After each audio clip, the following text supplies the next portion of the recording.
kan urjii walakka nafagaatti malee ijaansumma narga akkami jette yaa madde jaalala yaadni kee bobeessee na dhoowwate malay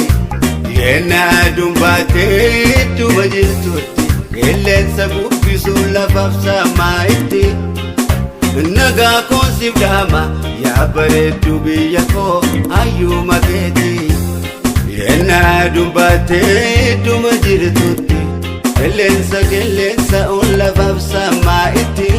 nagaa koon siif dhaama akkam jirta ati yaa bareeddu biyya fayyuma keeti.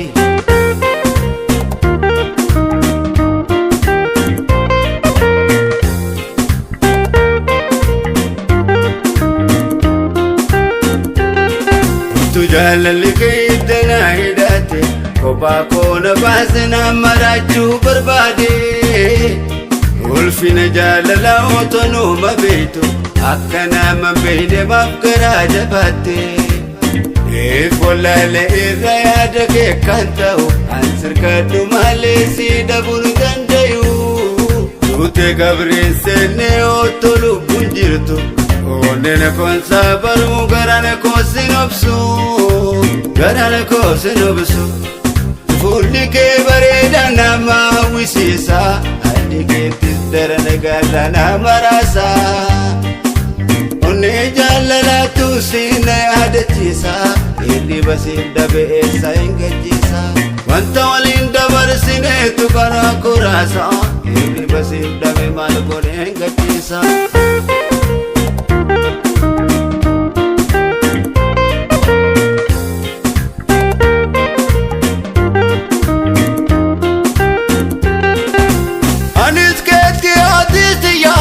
Qalbiin faffacaasin tokko taanu wayyaa kotto daraara biimee wal keenya waan jaalala keenya waa'ee jiru keenya rabbirra keenya waan jaalala keenya waa'ee jiru keenya rabbirra keenya addisa samiidhaa kan urjii walakka nafagaatti malee ijaansumma narga akkami jette yaa madde jaalala yaadni kee bobeessee na dhoowwate malay yenna aduun baatee idduma jirtutti qilleensa bubbisuu lafaaf saamaa itti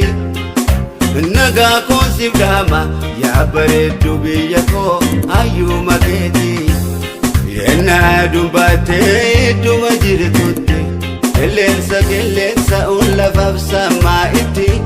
nagaa koon siif dhaama akkam jirta ati yaa bareeddu biyya fayyuma keeti.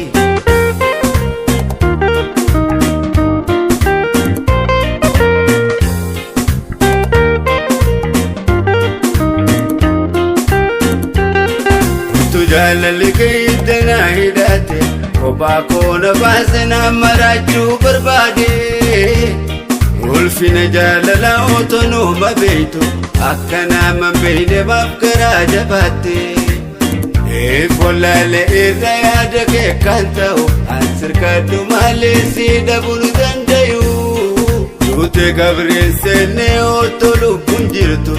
onneen koonsa baruu garaan koosin obsu garaan koosin obsu fuulli kee bareeda nama hawwisiisa addi keettis darana gaara nama raasa onnee jaalalaatu siina yaadachiisa hirriba siif dhabe eessa hin gachiisa wanta waliin dabarsineetu karaa koraasa hirriba siif dhabe maal godhe hin gachiisa.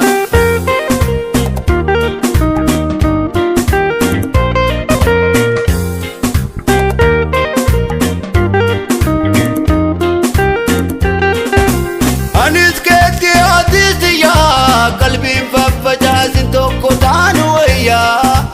kotto daraara biimee wal keenya waan jaalala keenya waa'ee jiru keenya rabbirra keenya waan jaalala keenya waa'ee jiru keenya rabbirra keenya.